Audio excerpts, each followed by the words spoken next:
tinakbo natin. PMS lang po mga boss. So hindi pa kasama. So PMS hindi pa yung kasama yung change oil. Ay, shoutout kay Pagkukusay nag-uumapaw, Maglagunilya vlog. Pangarap ay sinisilang ng bagong araw. Mga proyekto ng tahanan, dito na tayo mga boss. mula sa simula. Good afternoon.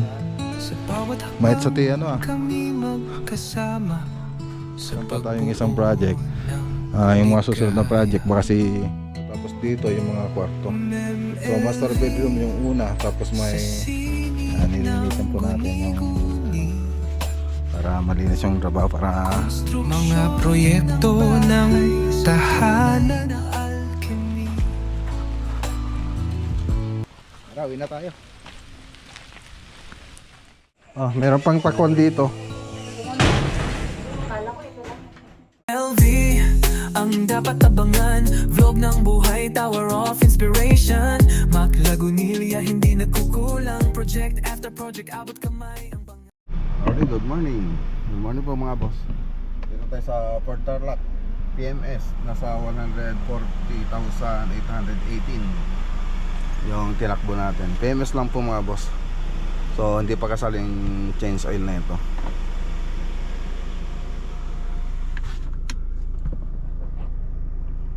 Okay, natapos din alas 8. Ay, alas 8 tayo pumasok. Alas 11 na yata. Natapos PMS. Thank you sir. Sir, thank you. So, na-washing na rin. 11:13. Yun lang, medyo matagal. Let's go. Okay, dito na tayo sa bahay. Okay. So, yung mga binayaran natin 3,802. So PMS hindi pa yung kasama yung change oil. So next na 10,000 kilometers doon na lang po tayo magpa change oil.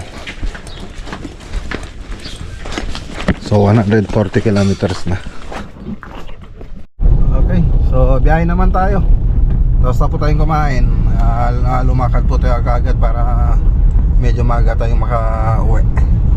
So 12:34, baka makarating tayo doon alas 3. Makauwi tayo rito mga alas 6 na siguro, makabalik. Ay, shoutout kay Ma'am Margie tsaka kay Sir Daddy. So doon tayo sa Dasol, Pangasinan. Update po natin. Last na pumunta tayo doon, groundbreaking. So ngayon magano na tayo, update po natin. Let's go. Dito tayo sa bandang Sual mga boss. Sual, Pangasinan. Meron yatang na-disgrasya na naman dito. Ano ba itong 5 star? Sudden stop. Sudden stop yata. Oo nga. Ayan. Sudden stop.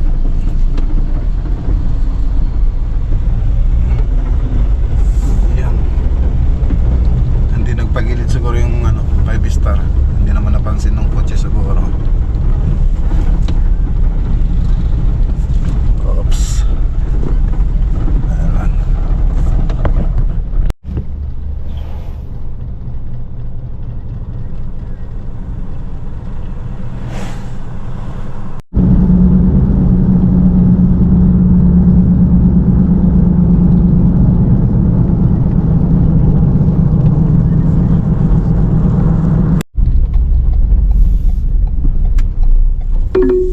Okay, dito na tayo. Welcome to Dasol, Pangasinan. So doon po tayo sa sa Barrio.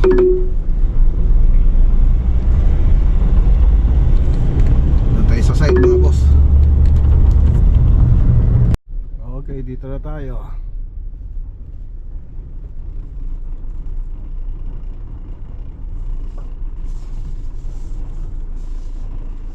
Dito na tayo mga boss. Ayan sa ito.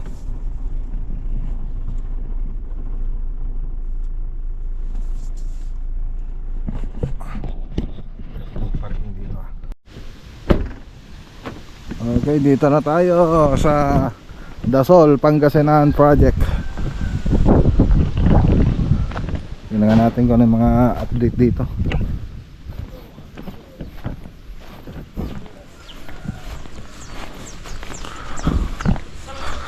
Bali 170 square meter ito. 3 bedrooms, bungalow, residence, Alilaw, Dasol, Pangasinan. Ano? Okay.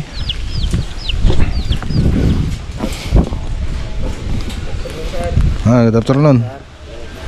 Mahit sa ti ano tate pela bigat nga todo-todo. Adulog sir, order lang. Inikkat yung dalam natoy? Hindi nagbus kayo? Okay. Nakapagana na sila ng foundation ng plato natin. Awan ni Porban? Awan sir, sir.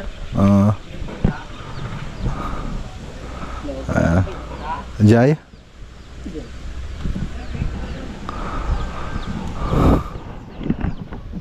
Okay. Ito yung barracks ng mga tropa. So may po tayo rito, generator kung sakaling walang kuryente, may magagamit po tayo.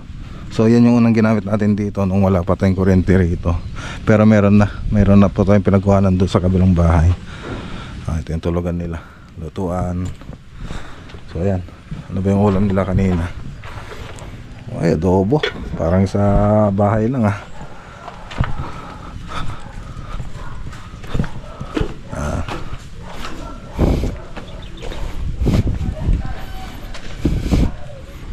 Okay.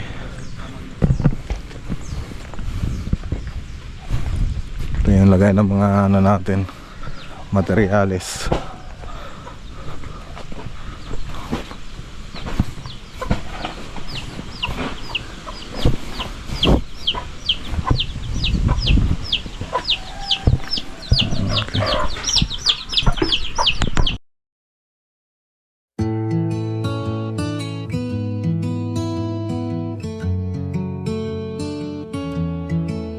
Sa ilalim ng araw, pagkukusay nag-uumapaw.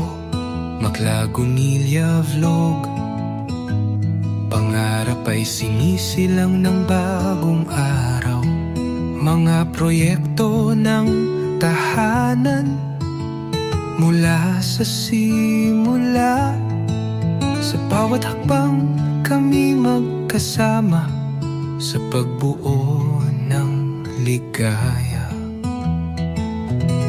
MemLV, sa sining ng guni-guni, konstruksyon ng bahay. Okay, so kompleto naman na yung mga puting natin. So dito na lang, hindi pa tapos. Yung mga column natin, so naitayo na. So nakapagbuhos na rin po tayo.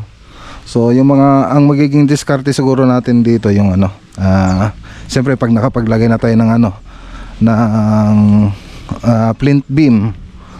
Yan, so pag nakapaglagay na tayo, baka unahin po natin yung hollow blocks, tapos magposte po tayo. So iipit na lang yung poste. Ganon din kasi ginawa natin dun sa Alaminos. Dito kasi para yung lupang may lalagay natin dito, para maano po siyang mabuti, tawag doon, ma-stamp siyang mabuti. Yun ang gagawin natin dito. So pag okay na, saka tayo mag-slab, mag-flooring. So ganun yung magiging proseso natin. Parang doon sa Aguilar project. Doon sa ibang project naman, yung mga ginagawa natin, inuuna natin yung poste, gaya doon sa saan na ba yun, sa Paniki. Inuuna natin yung poste, saka tayo CHB, saka tayo hollow blocks. So ganun ginawa natin.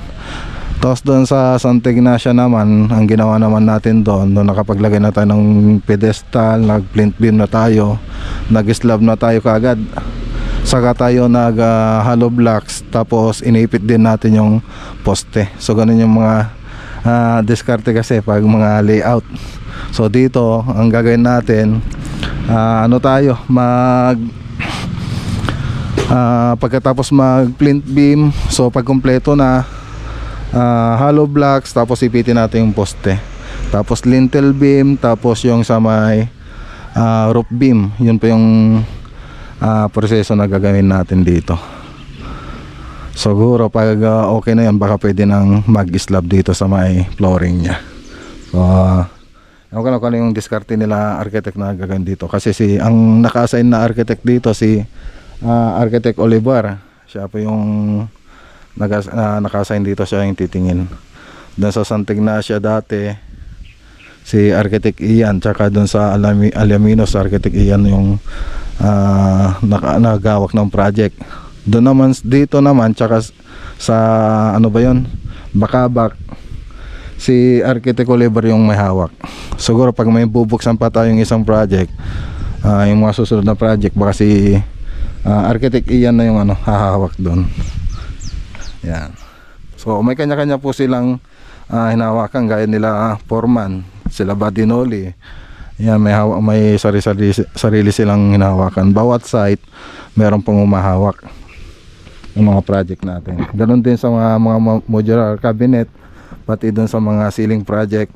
So may mga umahawak dyan na ina-assign ko para makapag-concentrate sila dun sa mga project natin. So dito makikita ninyo, kabubuhos lang natin, makikita nyo meron pang mga yung nagbuhusan ng semento. So ano po nila yan, ano ba yun, lilinisan po nila yan para pag nagano tayo, siya pa yung ano, kasi yung para mas maganda, kasi pag nagbuhos tayo doon sa mismong column, wala po yung mga ganyan na natitirang mga concrete na mga semento. So dapat malinis siya para talagang kakapit siya doon sa semento natin pag nagbuhos tayo ng column. Yun ang gagawin natin. So lahat yan malilinisan po yan. Tapos bago po tayo nagbuhos dito, sinigurado po namin walang tubig na nandito bago tayo nagbuhos. Kaya tingnan nyo, kahit umuulan, wala kayo makikitang tubig dyan. So dito kasi hindi naman siya gagaya doon sa Santa Ignacia, yung malakas yung ulan tapos may konti, mawala. Dito puro parang ambon-ambon pa lang yung mga ulan dito. So tinanong ko rin sa kanila.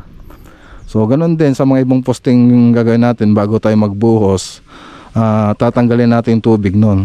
Kasi pag nahaluan na ng tubig ng yung halo natin, nahaluan ng tubig, siyempre hindi na tayo sigurado doon sa tibay ng poste natin. So ganun yung gagawin natin dito. Okay, so sa ngayon yan lang muna yung may papakita natin, kasi ito kasi yung medyo pinakamahirap na parte ng pagpapagawa ng bayong layout. So puro hukay tayo rito, hukay tapos buhos. Yan po yung mahirap na parte ng paggawa natin dito sa bahay. Pero pag nakapagbubong na tayo, ayun, medyo bumibilis-bilis na po tayo, kasi kahit umulan man yan, umaraw, okay na po yan na magtrabaho tayo. Okay, so tingnan natin yung floor plan na ito para makita nyo. 170 square meter. So andito naman na siya.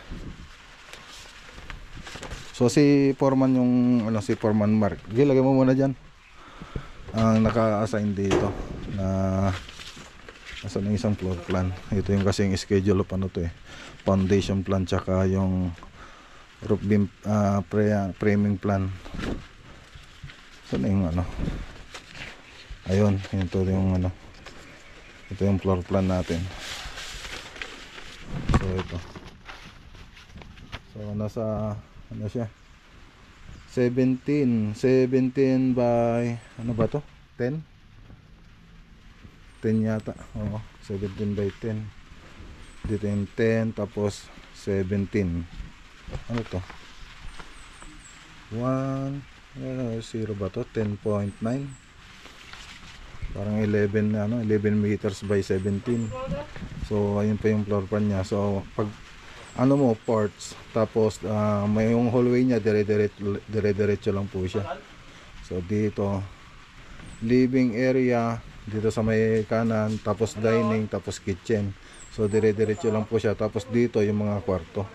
So master bedroom yung una, tapos may walk-in closet siya, tapos TNB. Tapos dito sa master bedroom, so tapos dito sa may room 2 ay bedroom 1 yung susunod na room, tapos yung 2, tapos meron din siya lang common CR dito, common TNB dito sa pagitan ng bedroom 1 tsaka bedroom 2. Tapos meron din tayong dirty kitchen and laundry area.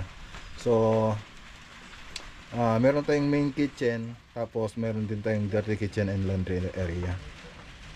Tapos meron din po tayong powder room dito sa may kitchen, main kitchen. Magkatabi lang po siya. So powder room, siyempre wala nang wala lang shower. So dry area. So yan lang yung natin dito. Okay. So medyo matagal-tagal pa kasi ito pag ganitong layout. Tapos umuulan-ulan pa, syempre hindi natin ma-prepare sa mga tao natin na kahit na yung malakas yung ulan pagtrabahuin natin. Nakapit tayo mga boss. Yan mga boss. Katulad ng sinabi ko kanina, ayan, nililinisan po namin yan para walang didikit bago tayo magbuhos ng kulom. Nilinisan po natin yung mga kumakapit sa bakal. Okay.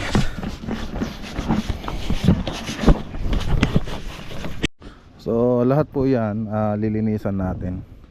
So ano na lang kasi yan yung unang mga natapos. Yan. Para malinis yung trabaho, para okay na okay. So maambon pa rin hanggang ngayon mga boss. Okay, so tara na. So bukas si Architect Oliver, siya naman pupunta rito. Maambon-ambon pa rin mga boss.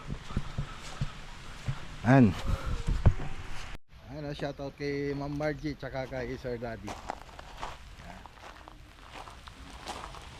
Marawin na tayo. So mag 4:30 na. Let's go. Okay, dito na tayo. 7:36. Hi! Hi! Nagulat ka? Opo, dali mo to. Opo, kala ko multo. Bigay mo to kay mama. No, very careful. Tiga, sandali. Lahat. Wow, thank you. Ay, sorry. Sige na. So, loob mo kagad yung bunso ko. Mag 7:36. Medyo malayo-layo rin kasi yung dasol.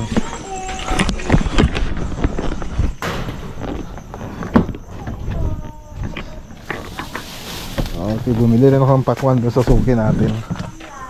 Suki.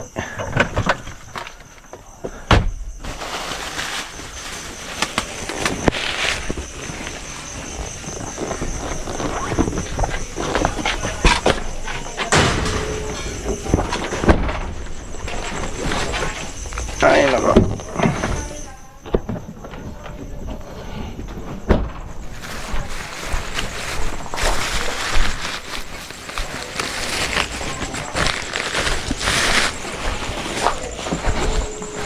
Hi.